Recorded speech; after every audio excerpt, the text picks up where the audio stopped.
Pemirsa, seiring dengan perkembangan teknologi dan juga informasi, industri multi-level marketing atau yang biasa dikenal dengan MLM juga mengalami perkembangan yang signifikan.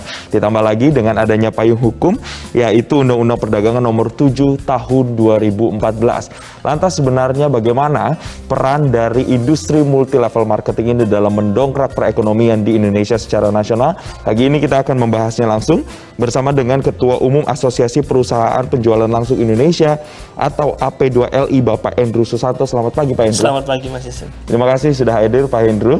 Dan berikutnya juga ada co-founder AFC Life Science Indonesia, Bapak Michael Tampi. Selamat pagi, Pak Michael. Selamat pagi, Mas Hendru. Baik, dan bergabung bersama kami di luar studio melalui sambungan Skype Direktur Jenderal Perdagangan Dalam Negeri Kementerian Perdagangan Republik Indonesia, Bapak Shailendra. Selamat pagi, Pak Shailendra. Selamat pagi, Mas Jason.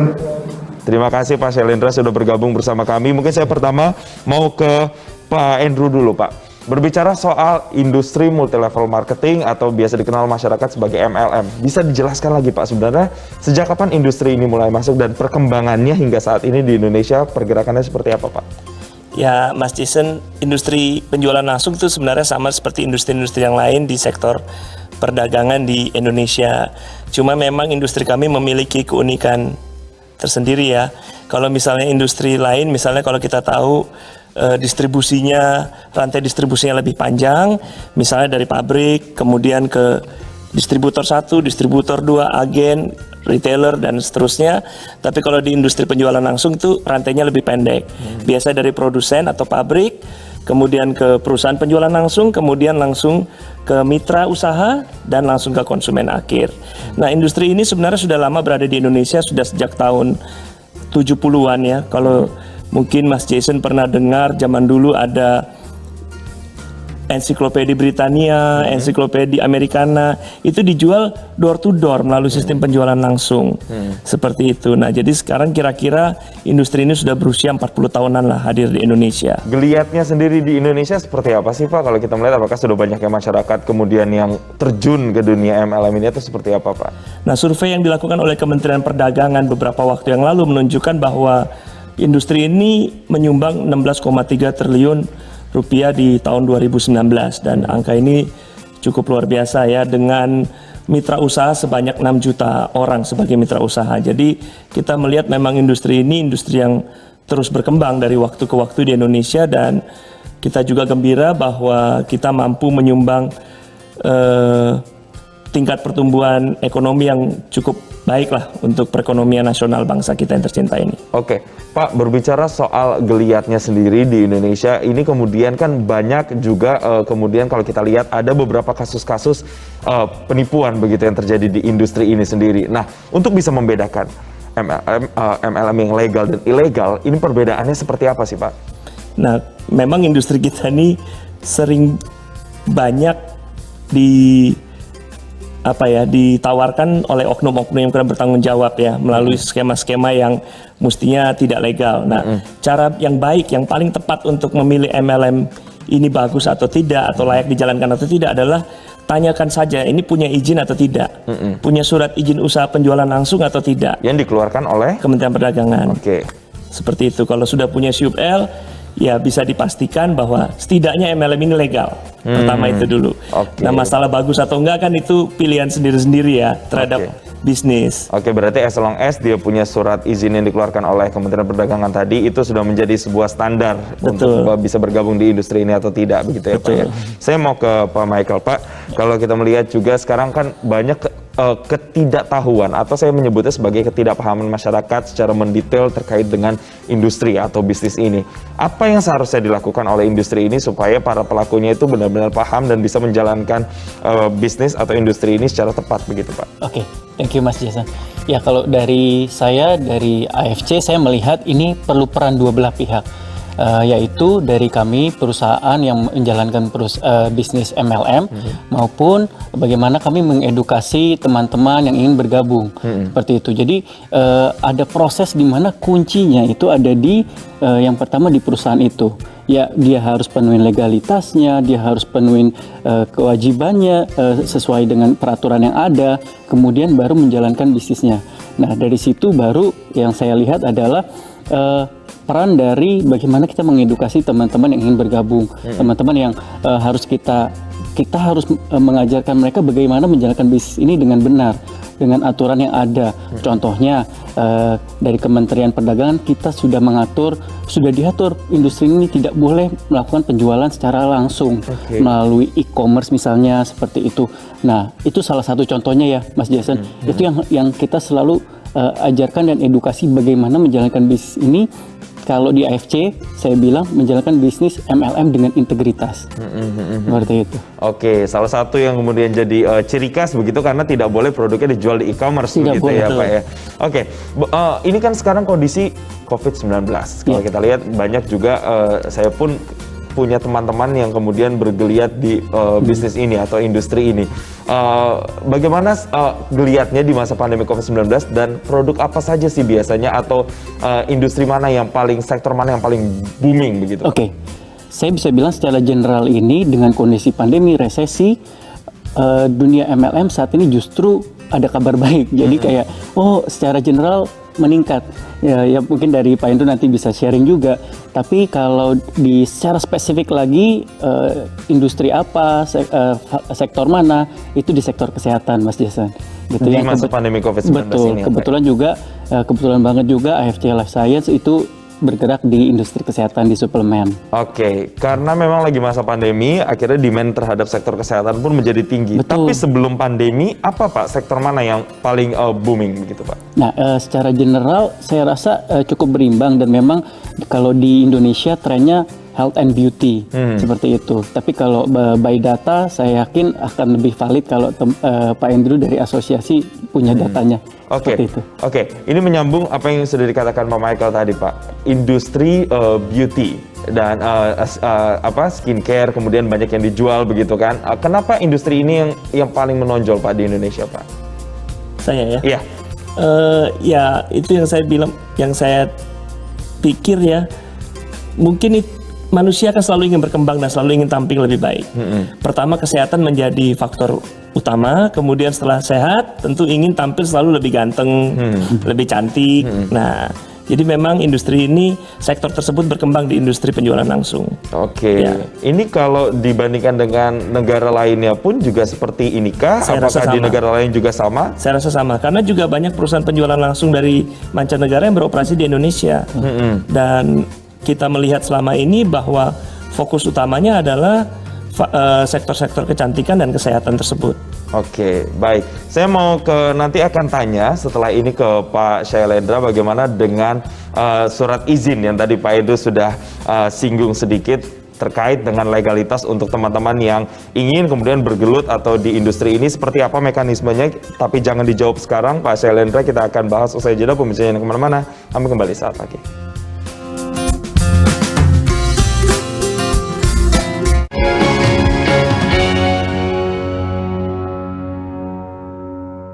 Didukung oleh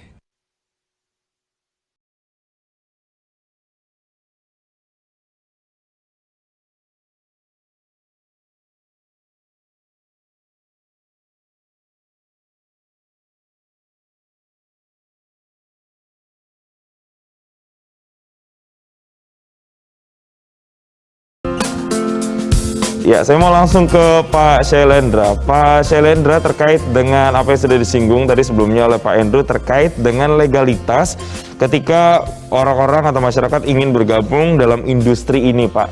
Apa yang harus dipunya yaitu adalah surat izin. Nah, ini bagaimana Pak mekanismenya untuk bisa mendapatkan surat izin tersebut, Pak? Baik, terima kasih Mas Jason. Yang pertama tentu pemerintah saat ini banyak menderegulasi dan memberikan kemudahan bagi teman-teman untuk berusaha.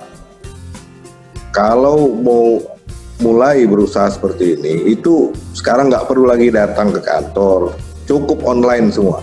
Jadi permohonan untuk mendapatkan izin usaha di bidang usaha penjualan langsung ini atau sering kita sebut MLM, itu KBLI-nya 47999 ini, tinggal pelaku usaha ini langsung dia submit aja ke OSS, Online Single Submission, untuk mendapatkan nomor induk berusaha. atau NIB. Nanti setelah dapat NIB, ada waktu 45 hari bagi pelaku usaha ini untuk memenuhi persyaratan komitmen. Nah, apa saja persyaratan komitmen itu? Nanti masuk ke sistem SIPT Kemendak. Nah, itu online aja, nggak perlu datang, nggak perlu ini. Nah, kemudian apa saja persyaratannya? Yang pertama tentu surat izin edar. Jadi ini kan tadi udah banyak singgung soal alat kesehatan, kemudian juga produk-produk suplemen. Tentu ini perlu banyak ada surat izin edar dari BPOM karena ini kan menyangkut kesehatan. Nah, kalau sudah ada surat izin edar lampirkan, kemudian ada kontrak ya atau penunjukan dari produsen yang memproduksi alat kesehatan maupun suplemen tadi. Nah, ini kontraknya penunjuk si pelaku usaha itu memang untuk mendistribusikan barangnya. Dan yang terakhir, yang ketiga, itu program pemasaran dan kode etik. Jadi pelaku usahanya harus membuat sistem pemasarannya, kemudian program pemasaran seperti apa, kode etiknya, dan ini diverifikasi dan disetujui oleh asosiasi. Nah, jadi kita melibatkan asosiasinya, baik AP2LI maupun APLI. Jadi silakan diverifikasi, kemudian dari hasil verifikasi itu maka kita akan terbitkan dalam waktu 3 hari jika semua persyaratan itu lengkap dan benar. Jadi sangat mudah lah sekarang kalau teman-teman mau berusaha ini, dan tadi udah sampaikan ya, mitranya saja udah 6 juta. Kemudian transaksinya aja 2019 datanya itu hampir 16,3 triliun, hampir 16,4 malah kalau data kita. Itu ada 157 perusahaan MLM yang melapor dari 307. Nah, yang lain ini lagi kita tanya ini laporan mana? Mungkin jangan-jangan lebih dari ini kan? Ya, bayangkan 6 juta tenaga kerja yang tidak terlihat bisa diakomodir melalui bisnis MLM. Ini bukan main besarnya, luar biasa. Oke, saya rasa itu Mas Jason, jadi sangat mudah lah kalau mau usaha ini, nggak perlu datang ke kantor, cukup secara online mengajukan perizinannya, semua diproses secara online tatap muka. Oke, tadi Pak Syailendra menyebutkan Pak Syailendra tadi menyebutkan ada sekitar kurang lebih 157-an perusahaan di Indonesia yang kemudian sudah melapor atau sudah mendaftarkan ke Kementerian Perdagangan, tapi banyak juga yang ilegal begitu Pak. Nah, ini presentasenya sebanyak apa Pak? Jadi gini Mas, kalau yang terdaftar itu 307 udah mendaftar, tapi yang melapor, memberikan laporan, jualan segala macam 159 perusahaan, ya, 157 perusahaan lah yang sudah melapor ke kita, sehingga kita bisa mencatat transaksinya, makanya tadi yang kita sampaikan jumlah mitranya. Nah, ini yang lain sedang kita terus minta supaya menyampaikan laporan ini untuk kita melakukan evaluasinya. Nah, sebenarnya kalau untuk yang ilegal ini biasanya ini kalau namanya tidak ilegal ya, tidak ada laporan, tidak melapor, tidak punya izin segala macam. Nah, ini kalau ada yang melapor masyarakat, ini kita langsung mengambil tindakan. Dan sudah banyak yang tidak tindak. Baik, jadi, nanti saya akan tanya Pak Syailendra lebih detail lagi terkait dengan penindakannya seperti apa. Tapi saya mau ke Pak Michael dulu Pak. Melihat sekarang masyarakat sudah banyak kemudian yang terjun ke bisnis atau industri ini, ditambah lagi dengan gempuran media sosial juga yang semakin menjadi booster. Nah, ini apakah ada pergeseran tren kalau kita bandingkan misalnya dengan 5 atau 10 tahun lalu industri ini sendiri seperti apa Pak? Oke. Kita balik lagi Pak, topiknya MLM putar roda perekonomian, khususnya di era pandemi resesi ini.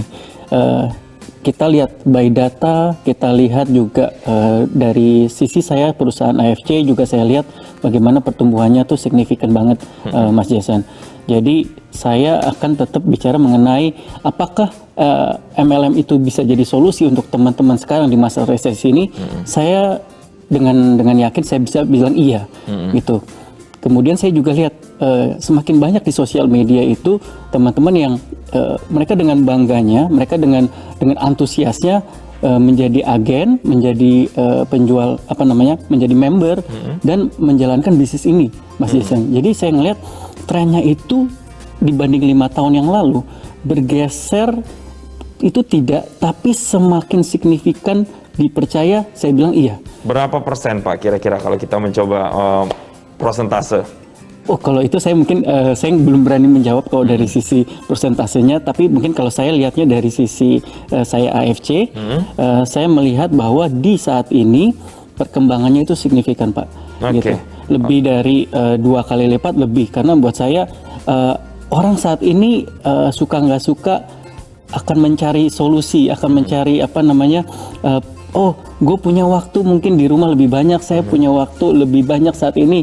Kenapa juga kita side hustle? Kenapa juga kita nggak mencari extra income? Lalu kita lihat MLM sekarang jauh lebih baik dengan keterbukaan informasi, dengan legalitas, dengan asosiasi. Mereka bisa lihat, oh mana yang harus saya pilih sih, MLM mana yang benar, MLM mana yang baik, seperti itu. Jadi saya ngeliat signifikan di 2020. Justru MLM itu menjadi solusi untuk menggerak roda perekonomian, Mas Jason. Oke, saya mau langsung sambung ke Pak Andrew. Menggerakkan roda perekonomian, sesignifikan apa sebenarnya peran dari industri ini terhadap perekonomian? Apalagi sekarang Indonesia sudah masuk resesi, Pak. Ya, seperti yang dikatakan oleh Pak Dirjen tadi, bahwa perusahaan yang kita sudah catat melaporkan perputaran ekonominya itu 16,3 triliun nilainya. Dan itu baru setengah yang melaporkan hal tersebut ke Kementerian Perdagangan. Jadi kita bisa, ya mungkin kasarnya kita anggap 20 triliun yang menyumbang ke perekonomian Indonesia. Terutama di saat resesi seperti ini, ketika banyak usaha yang ya kita nggak pernah duga ya kita masuk ke masalah pandemi seperti ini, jadi tutup atau kurang bergerak. Justru di sektor industri kami ini, di penjualan langsung ini terlihat sangat signifikan berjalan, berputar. Dan angkanya trennya juga semakin naik. Gitu, beberapa perusahaan termasuk AFC melaporkan ke kami bahwa sejak Januari sampai Agustus itu omsetnya naik minimal 10%. Oke, ini yang kemudian juga jadi diharapkan bisa menggerakkan roda perekonomian lagi dan memulihkan Indonesia dari resesi begitu di kuartal berikutnya. Ya, kita dari segi industri kita senang sih bahwa industri kita ini punya kontribusi positif tentunya terhadap perekonomian nasional bangsa kita. Baik, Pak Andrew dan juga Pak Michael, nanti saya akan tanya lebih detail lagi terkait dengan target-target khususnya dari AP2LI ke depan, dan juga ke Pak Shailendra bagaimana dengan pengaduan-pengaduan masyarakat. Adakah saluran-saluran yang bisa dibuka sebagai kontrol bagi mereka para penggerak dan juga konsumen dari industri MLM ini? Kita akan bahas usai jeda. Pemirsa jangan kemana-mana, kami kembali sesaat lagi.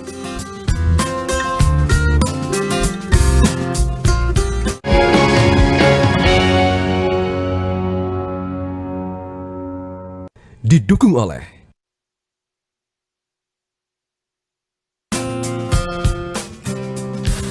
Oke, kita kembali lagi di segmen yang terakhir, segmen konklusi. Mungkin saya pertama mau ke Pak Shailendra. Pak Shailendra, terkait dengan perlindungannya, Pak. Kalau tadi sudah ada misalnya surat izin yang dikeluarkan bagi para mereka pelaku industri ini, dan kemudian untuk konsumennya sendiri, Pak. Kalau misalnya ada kerugian yang diakibatkan dari industri ini, adakah saluran-saluran yang dibuka untuk kemudian bisa melindungi para konsumen dari industri ini, Pak? Baik, Mas Jason. Yang pertama, pastinya masyarakat dapat memberikan laporan kepada Kementerian Perdagangan terkait perusahaan penjualan langsung atau MLM ini. Bukan hanya yang tidak memiliki izin, tetapi juga perusahaan penjualan langsung yang menyalahgunakan izinnya. Jadi masyarakat bisa melaporkan kepada kita. Kemudian masyarakat juga berhak mendapatkan informasi terkait kegiatan perusahaan penjualan langsung dengan jelas dan benar. Jadi ini teman-teman dari pelaku-pelaku usaha penjualan langsung, kita minta untuk memberikan informasi yang sangat transparan kepada masyarakat, terutama kepada mitranya dalam melakukan kerjasama untuk berusaha di bidang penjualan langsung ini. Dan kita berharap terlindunginya kepentingan masyarakat dari praktek-praktek yang merugikan masyarakat. Dan selain itu juga industri penjualan langsung juga perlu mendapatkan perlindungan tentunya dari persaingan usaha yang tidak sehat yang dilakukan oleh entitas usaha yang ilegal. Nah, salurannya ini yang pertama, ada sekretariat Satgas Waspada Investasi, ini di kantor Kemenko Perekonomian di Lapangan Banteng. Kemudian atau bisa melalui website Kementerian Perdagangan masuk ke kontak us @kemendak.go.id atau lapor langsung ke Kemendak. Dan kita berharap karena di Satgas ini ada 13 kementerian lembaga yang secara berkesinambungan kita terus berkoordinasi untuk menginformasikan kepada masyarakat terkait entitas usaha yang tidak berizin atau masyarakat sebaliknya yang melaporkan ke Satgas. Nah, ini upaya-upaya kita bukan hanya melindungi konsumen, tetapi juga kita juga harus melindungi teman-teman pelaku usaha yang mungkin terganggu usahanya oleh entitas usaha yang ilegal. Termasuk tadi yang disampaikan oleh teman-teman dari asosiasi. Kita beberapa hari yang lalu juga terima surat dari teman-teman asosiasi produk-produk yang ternyata masuk ke online. Tadi udah singgung sedikit. Itu langsung kita tindak lanjuti dengan teman-teman IDEA. Tolong ini di take down karena ini nggak bisa. Ini udah eksklusif produk harus dijual secara MLM. Tadi udah disampaikan oleh teman-teman APR. Betul itu. Tidak boleh lagi dijual online. Nah, ini kan harus kita koordinasi terus. Jadi kita melindungi teman-teman pelaku usaha ini ketika menginformasikan ada produk-produknya yang masuk ke online marketplace, segera kita koordinasikan, informasikan ke teman-teman melalui IDEA maupun teman-teman langsung ke marketplace untuk men-take down itu produk-produk yang tidak seharusnya diperjualbelikan di marketplace atau online. Karena kita sangat berharap juga, tadi sudah sampaikan, begitu besar kontribusi yang diberikan juga oleh MLM, baik untuk pertumbuhan ekonomi dari omsetnya yang besar, kemudian juga terutama penyerapannya terhadap mitra-mitra yang tentu ini juga membantu masyarakat untuk berusaha. Apalagi dalam pandemi COVID-19 ini tentu banyak masyarakat yang selain membutuhkan produk-produk tersebut juga pemasarannya yang cukup baik melalui MLM. Ya, artinya ada dua pengawasan di sini, pengawasan untuk para pelaku industrinya dan juga perlindungan konsumennya pun dijamin begitu ya. Saya mau ke Pak Michael. Pak Michael, apa kemudian pesan yang ingin disampaikan kepada mereka, para pelaku industri ini supaya kemudian bisa lebih expand lagi, Pak? Oke, khususnya untuk kami pelaku yang menjalankan bisnisnya ya, Mas Jason ya, seperti itu ya. Oke, buat kami dari perusahaan MLM, yang pasti saat ini kami punya spirit yang berbeda, Mas Jason. Kami ingin membuat industri MLM itu baik, harum namanya, gitu seperti itu. Kami ingin masyarakat memberi kami kesempatan untuk melihat, saat ini berbeda, gitu.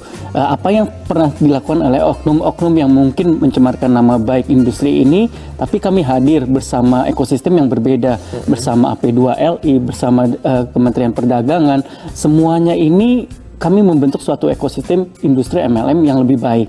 Jadi dengan integritas, dengan legalitas yang baik, kami dari AFC Life Science ingin membuktikan itu.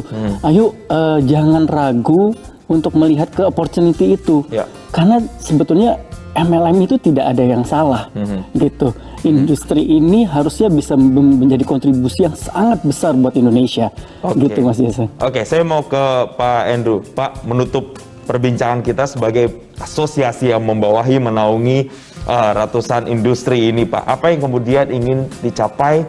Apa yang kemudian menjadi target ke depannya, Pak? Ya, tentu kita ingin bahwa industri ini berkontribusi lebih banyak lagi kepada masyarakat, kepada perekonomian nasional. Nah, saya juga ingin menghimbau kepada masyarakat luas supaya seperti yang tadi Pak Michael sudah katakan, coba lihat industri ini. Mungkin industri ini bisa menjadi solusi juga di masa pandemi ini. Karena dengan begitu banyak orang yang sudah membuktikan juga terbantu, seperti angka tadi yang juga Pak Dirjen katakan, 16,3 triliun itu luar biasa besar. Dan itu baru setengahnya aja loh. Ya, berarti bisa lebih besar lagi ya. Kami berharap industri ini dapat benar-benar membantu masyarakat, terutama di saat-saat sulit seperti pandemi ini. Namun kami juga mengingatkan, jangan lupa kalau memilih perusahaan nih, selalu harus tanya dulu, ini ada izinnya tidak? Ini yang paling penting. Karena seperti yang kita ketahui, banyak sekali oknum-oknum di luar sana yang menggunakan industri ini sebagai kedok untuk menipu. Nah ini berbahaya sekali. Selalu pastikan harus memiliki surat izin usaha penjualan langsung terlebih dahulu. Harus ada kritis di situ, betul ya, Pak ya? Baik. Saya rasa begitu. Terima kasih Ketua Umum Asosiasi Perusahaan Penjualan Langsung Indonesia atau AP2LI Bapak Edo Susanto sudah bergabung. Kemudian ada co-founder AFC Life Science Indonesia Bapak Michael Tampi dan juga Bapak Syailendra, Dirjen Perdagangan Dalam Negeri Kementerian Perdagangan Republik Indonesia sudah bergabung bersama kami. Dan pemirsa jangan kemana-mana, saat lagi Selamat Pagi Indonesia masih akan hadir dengan berbagai informasi untuk Anda. Tetaplah bersama kami.